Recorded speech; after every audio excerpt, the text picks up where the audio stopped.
On 26th April 2019, I recorded my first video. I explained things to consider before you vote in 2019 Lok Sabha elections. When I made that video, some people appreciated me, others criticized me, while others said, कि यार vote तो करूंगा नहीं करूंगा, I'll see, but how will it affect me? I mean, how will it affect whether I vote or whether I don't vote? How will it affect me whichever government comes into power? They felt that all are the same. And these people were the people who believed that if they do their job judiciously, nothing would affect them. They felt that whatever happens in the world, they are immune from that.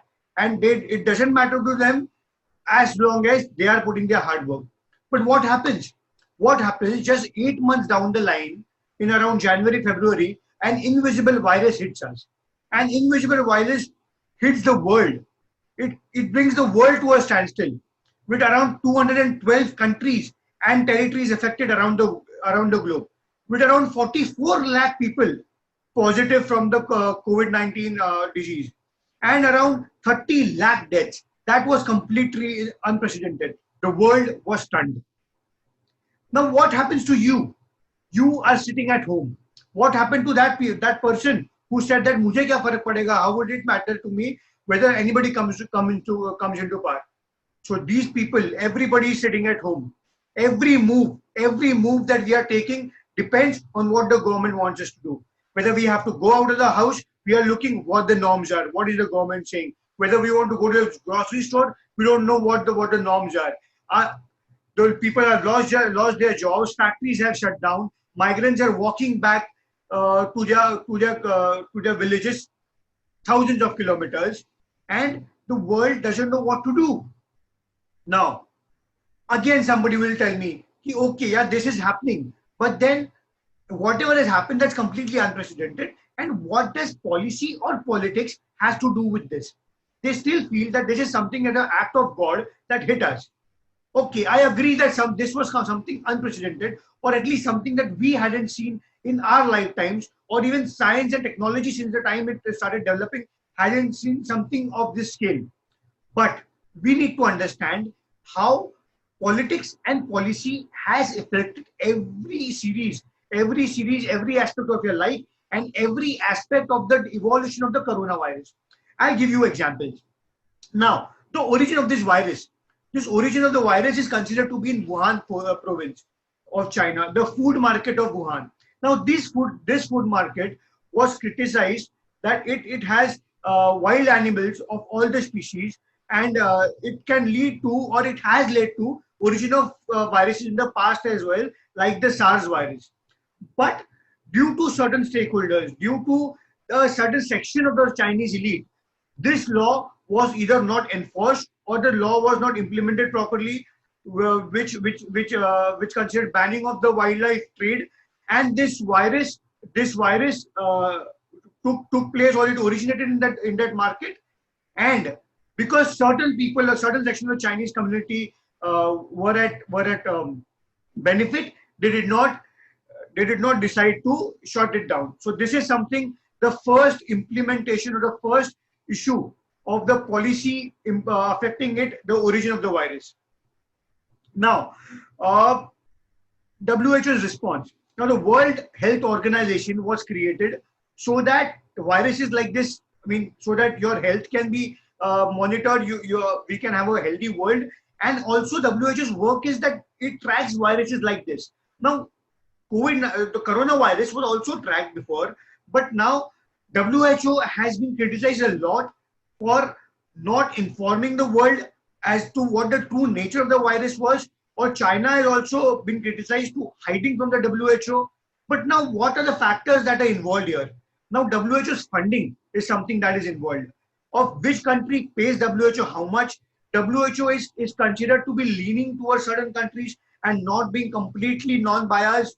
And also, certain experts are criticizing that the person who is leading WHO at this point of time was supported by China for his election, and therefore he had an inherent bias by the Chinese. Now, this is all policy. This is all politics. As what policies did the WHO resort to, or what politics was it part of that made it what it did? So all in all, this is affecting our lives. This is affecting those thousands of lakhs of crores of people who are sitting at home. If these things, or if politics and policy was taken care of. Now you would say that okay, this is something that is Chinese, and this is something that this is something of China, and this is something that WHO has done. Now, how does it matter as to whom did we vote in our elections? Now, see, per se, country-wise, it doesn't matter, but then it matters how individual countries have reacted. I mean, this is a global phenomenon. Coronavirus is a reality. It has stunned the world. It has affected the world. But there are huge differences based on which individual countries have reacted. We have seen lackluster attitude in countries like Italy, in countries like US, United States of America, who were pretty sure that the virus won't affect them initially. Whereas we have cautious approach like in countries like India, wherein we went for blanket bans after we saw what happened in some countries abroad. Whereas we also have countries like New Zealand, we also have countries like South Korea, we also have a few Scandinavian countries who have been very successful in handling with this virus. So countries like South Korea, they resorted to mass testing. When they knew that something of this sort is coming in China, they augmented their testing capacities and they resorted to mass testing. And today they have been successful in completely flattening the curve. So this is something which the countries have taken care of. Now, also, this is just the reactive part of the side. But also, if you see the basis of all this, now India resorted to a lockdown. You can argue whether that lockdown was on time, whether it was not on time. India should have done it before or after. But this is all when it comes to firefighting. I don't have any issue, so I'm not criticizing the way Indian government or any of the state governments in India reacted to it. Whatever they could learn in the period, however they could react, they reacted. But the problem is much deeper. The problem is the basis of it. As what was a healthcare readiness?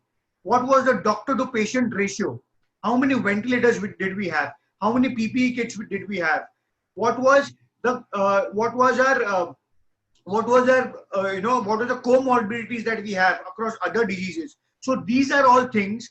Our hospitals, our primary healthcare, our secondary healthcare, our tertiary healthcare, all these things are something which is to be invested on. This is something that forms the basis of the system. And because we knew that we do not have this basis, that if the virus spreads to a large extent, we cannot control it. That's why we had to go for a complete blanket lockdown. Now, there are also other factors with respect to demography. Demography with respect to density of the population. Now, Italy had 209 people staying per square kilometer population.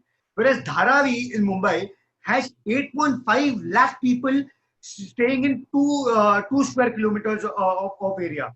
So this is something which is dangerous. This is something that has flaws dealing with the haphazard development with urban cities in India for a long period of time, which was neglected, which was ignored. Our population, we have 130 plus crores people in a country. So our population growth rate, how a population, how a population growth rate was, and what did the governments did retrospectively after independence to control the population.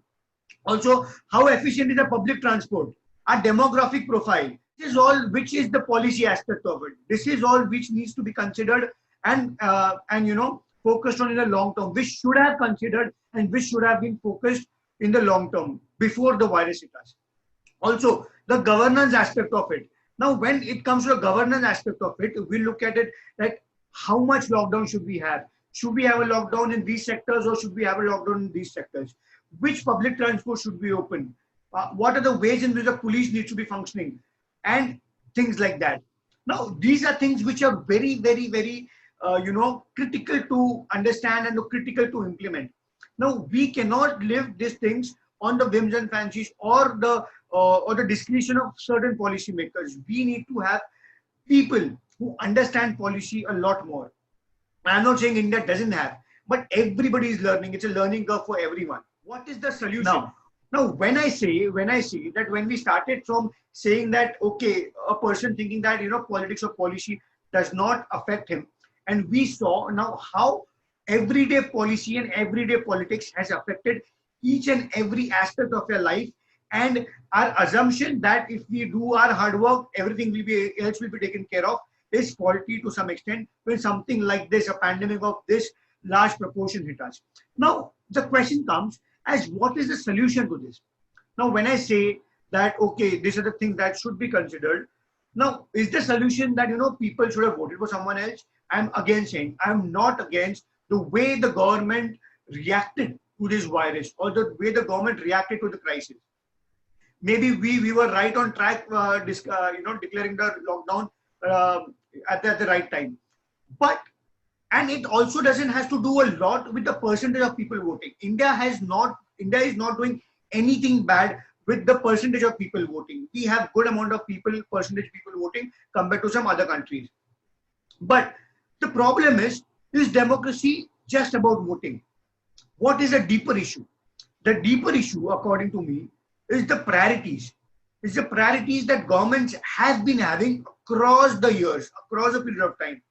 Is the money spent on which sectors? Is the inequalities amongst masses? Is the disparities that we have? It is also the amount of money that we spend on sectors, critical sectors, which help to develop or which helps to strengthen your human resource, like health and education. These are the core issues. These are the core issues on which we should question the government. These are the core issues on which we should have decided how we vote in a particular election. But on the other hand, what happens? What happens in India generally? We are very politically active, but we look at elections just as entertainment. We are very excited about the number game. We look at it as who said what to whom, who criticized whom, which politician gave a befitting reply. But is politics entertainment? Is politics all about perception? Is politics all about image? Is politics all about stereotype in our minds that this party is like this party is like this, and this party does things like this? I mean, we have to understand that there are people of all kinds in all the political parties. We have to understand how politics and policy affects every aspect of our life. And the deeper question needs to be considered, needs to be understood, and it needs to be asked to the government. Now, what does it mean? It means that we should have a good understanding about the economy of the country. We should have good understanding about the healthcare system, about the education system. What are the current issues? What are the burning issues? How governance is taking place, and how better can governance take place? Now, these are the right questions which we need to ask and which we need to demand. Now, how will it happen? This is not an easy task, my friends. This is something that requires a lot of reading. This is something that requires a lot of understanding and digesting the facts and understanding things of how complex the entire system is. Now, you need to do that. We need to do that together. But people consider it to be a binary, as lockdown ek to hai ya phir nahi hai. This is not as simple as it is. Lockdown needs to be a staggered. This is an example I'm giving you about the lockdown. Now, when will this happen? When will this happen that we ensure that people focus on the right things? We focus on the right things, we ask the right questions, and we are interested in the right issues. This will only happen when we decide that these are the parameters that on which we should vote. These are the demands. Oh, we will vote on health, we will vote on education, we will vote on right governance. We will not focus on spectacle, whereas we'll focus on substance. Now, this will be given. This can be done. This is possible in India as well. But when the government will see that when the politicians of this country will see that there is a strong demand from the people of this country for health, for education, for the right issues, and they are not interested what happens on the religious front, or what happens on the caste front, or what happens on the divisive issues on which vote bank politics is built on. Now, if we show that whatever you demand entertainment, the government will give you entertainment. You demand religious issues, they will give you religious issues. You demand, divisive society, they'll give you divisive society. You demand health, they'll give you health. You demand education, they'll give you education. But when will they give you? When they feel that your demand is in direct sync with the vote that you give. And their future, or the future of the political class, the bureaucratic class of this country, depends on these issues. And that is when we will start developing an entire ecosystem. We'll develop an entire ecosystem based on the right issues of policy importance, and make those issues politically important. So this is my vision going forward, guys, and I will make sure that I make some videos and I say make some informative videos empowering you guys, bridging this information asymmetry, and let us move forward together. And I am launching this series known as Politics, Policy, and You, which means as how politics and policy is an important part of your life and how it affects you. At the same time, I may also make some videos which will make sure or which will enhance your skill sets as how we can focus on ourselves to have a better response after COVID. So let us look at the interplay of politics, policy, and our lives together. And my future work or my future videos, I want to make a lot of stuff. I have a lot of content, being a public policy scholar, being a political science master's, and my bachelor's in civil engineering, my previous experience of working with the government and the private sector. I want to do a lot of videos of these nature, but these videos demand some serious effort, and for that I need to have a indicator, a response from you guys, that okay, whatever I'm doing, that's affecting you, that is influencing you, and you are benefiting from these videos. If I get this sense, if I get this response from you, I will definitely make a lot of videos in times to come. Until then, thank you, and let us keep this message at the right back of our mind, that from here onwards, after the COVID crisis passes on, we are going to be voting on the right issues. We are going to be demanding, we are going to be asking the right questions, and we are going to be genuinely interested in what is the right politics, what is the right policy, and how it affects us. And we are ready to learn it ourselves as well. Thank you guys. Enjoy your day. I hope you liked the video. There is one important principle in public policy which is of incentives. And for me, the biggest incentive is your subscriptions. Your subscriptions will show that you believe in me. You trust that I can make more important and more informative content in times to come. So do share the video as widely as you can and keep supporting my work. और अगर आपको लगता है कि हिंदी में video बनाना ज़्यादा फायदेमंद हो पाएगा, उससे आप ज़्यादा सीख सकते हो और आपको ज़्यादा समझ में आ सकता है, तो कृपया आप कमेंट सेक्शन में बताइए मुझे कि हिंदी में वीडियो बनाओ, और अगला वीडियो मैं आपको प्रॉमिस करता हूँ कि हिंदी में होगा. Guys, for more information and updates, my Facebook, Instagram and Twitter links are given in the description below. Do follow me on Twitter. I'll be updating things up there, and let's stay updated and informed. Thank you guys. Have a nice day.